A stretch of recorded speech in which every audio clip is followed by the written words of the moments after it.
Hello everyone. I like to say that one thing over here, like this emotion I have started. I already made the two video on this. So now we are going to understand the Plutchik models. Okay, the Plutchik model is according to in this model, according to the Plutchik, emotions have evolved over a period of time for increasing our chance of survival. In his model, he stated there are eight basic emotions: joy, trust, fear, surprise, sadness, anticipation, and anger, and disgust.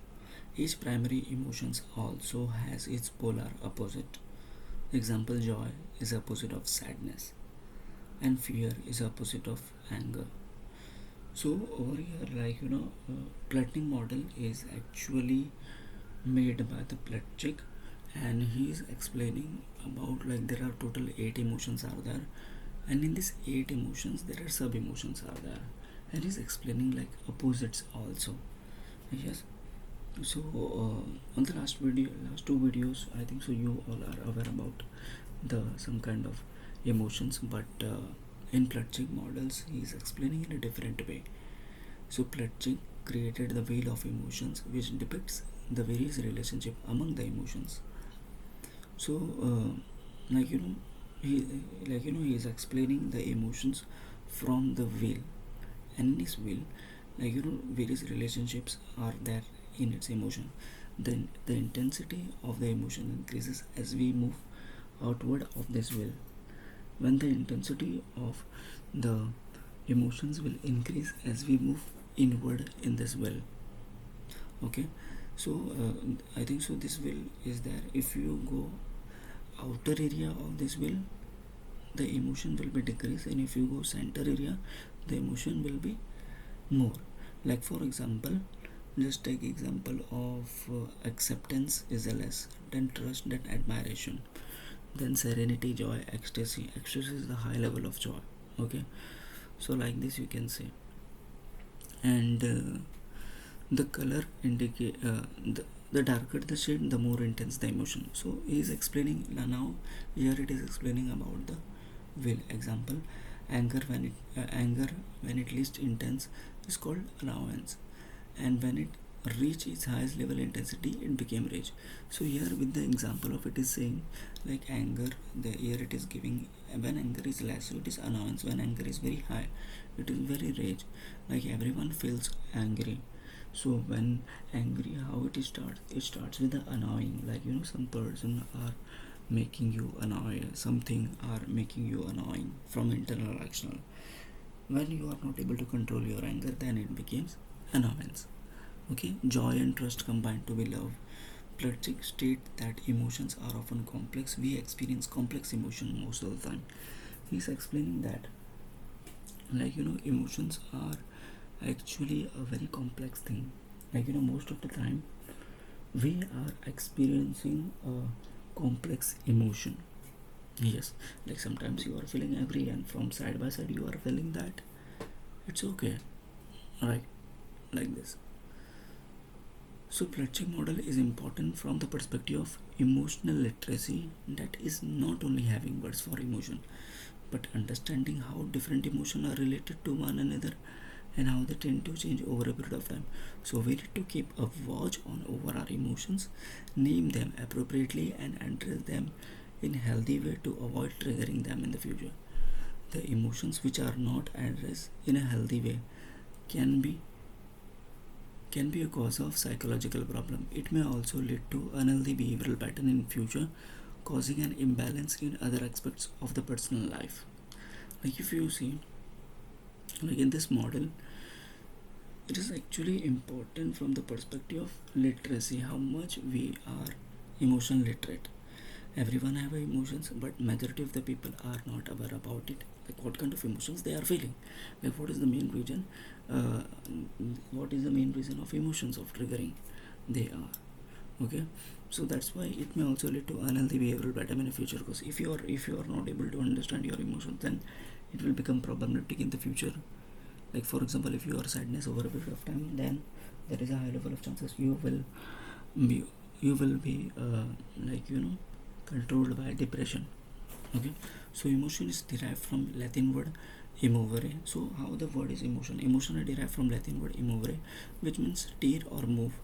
Okay, emovere means stir or move. According to the David G, human emotions involve physiological arousal, expressive behavior, and a conscious experience. The correlation is depicted in the figure given below. According to the David J, he is explaining human human emotions, like whichever emotions, like for example anger, it is like physiological response are involved, and then expressive behavior and conscious experience are there.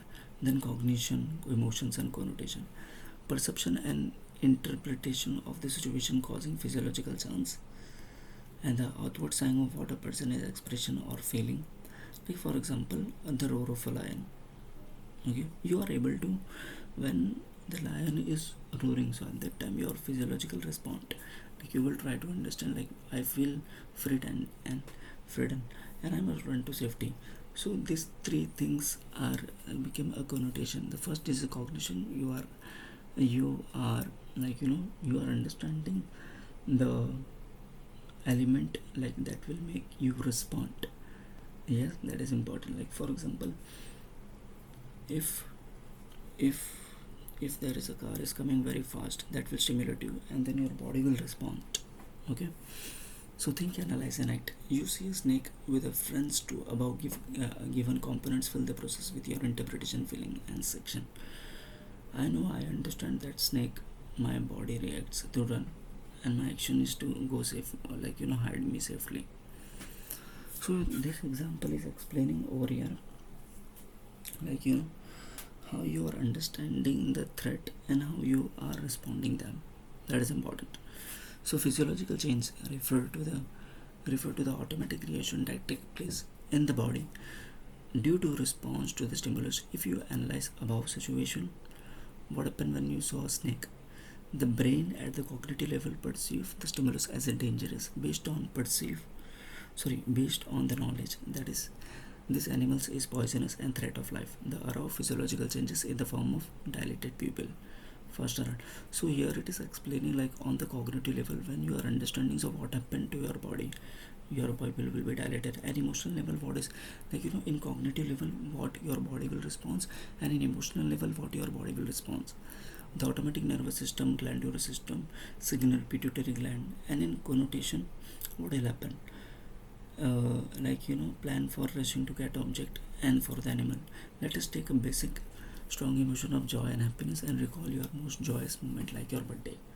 The stimulus is highly positive, so the body releases dopamine and serotonin hormones, both these chemicals heavily associated with happiness, linked with the severe case of clinical depression. You smile more and faces flush over heart raises, tingling sensation in the stomach, elevating your mood and reducing strong basic emotions like happiness, sadness and fear, anger, etc. are directly linked to the arousal and physiological, like this. So main here it is explaining, like whenever the emotions are occurring in our body, so in cognitive level, emotional level and connotation level, how your body is reacting, that is important.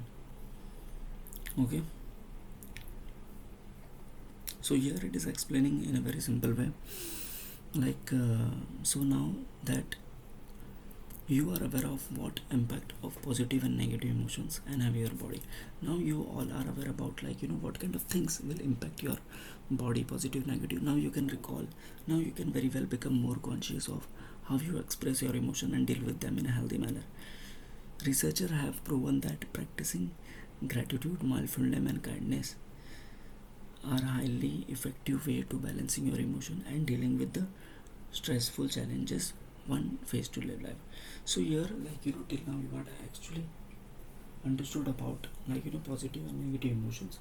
So because of that, like researcher shows that if you are practicing happiness, altruism and kindness, there is a high level of chances you will be, you will be reduce your stressful challenges in day-to-day life. Then emotional well-being.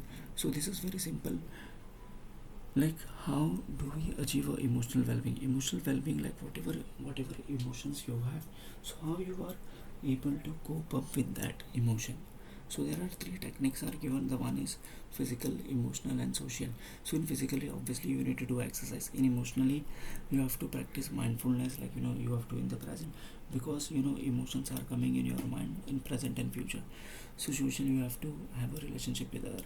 So benefits, what are the benefits you will get? Coping with the stress, better self-regulation, increase productivity, increase creativity, life satisfaction.